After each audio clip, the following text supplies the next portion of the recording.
So you sold Spinback. You're working on ADF too. Now let's get to the book, The End of Jobs. Took you 7 years to write. That did. Yep, and I totally get that. And so you talk about, I suppose, the world has had, you said, three functions in technological change: mechanization, electrification, and computerization. Mhm. And now we're in the middle of the fourth big leap, which is robots and AI. Yes. So let's let's have a little chat about your. I'd be really intrigued by your thoughts on where the future of work is going, and are we Sure. seeing the end of jobs, or we're just seeing the reinvention of work? Well, I'll tell you this, Jeff. Nobody has any idea where the world of work is going, Yeah. right? Like, let's just start with that. This stuff is super, super hard. And anyone that pretends like, oh, in 20 years, this is going to happen, you have no idea. Just shut up. Like, this is why I wrote the book, is to give a framework for people to have thoughtful discussions about the future of work.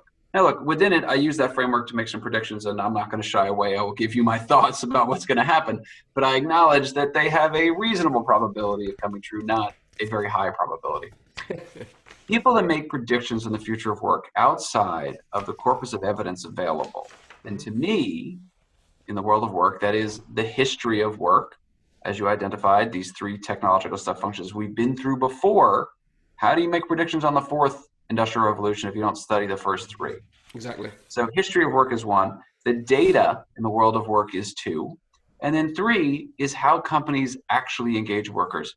I'm going to harken back to something you said a little bit ago around the guy doing the lawn business.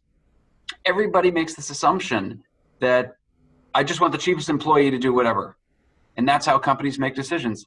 That is a ridiculous statement for anybody that has actually been involved in labor resource planning at any company. Hmm. Companies don't just sit there and be like, I tell you what, find me the cheapest workers and let's go. That's not how that meeting goes at all.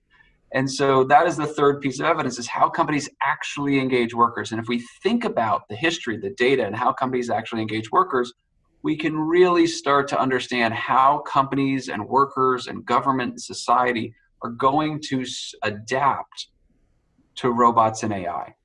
And so I wrote the book out of frustration because people would make ridiculous predictions, including, by the way, even right now. I've been on panels in the last 2 months where people have said the following sentence: Jeff, well, not to me, to the audience. They'll say, I'm predicting that post-pandemic, 50% of the U.S. workforce is going to work remote. And I'd sit there and I'd just put my head in my hands and I'm like, oh, really? That's your prediction? 50% of the U.S. workforce is going to work remote? Yes, that's my prediction. I would say, okay. Are you aware that only 42% of the U.S. workforce can work remotely? That is the natural limit. And the United States has the highest limit of workforce that can work remotely in the world. And they would say, well, no. I'm like, okay, because I don't know how you predict 50% when only 42% of the workforce can work remotely. It's just a poignant example of people making predictions outside of this corpus of evidence. So that said, when I called the book The End of Jobs, it is not meant to say that robots and AI are going to take jobs. I do not think that at all.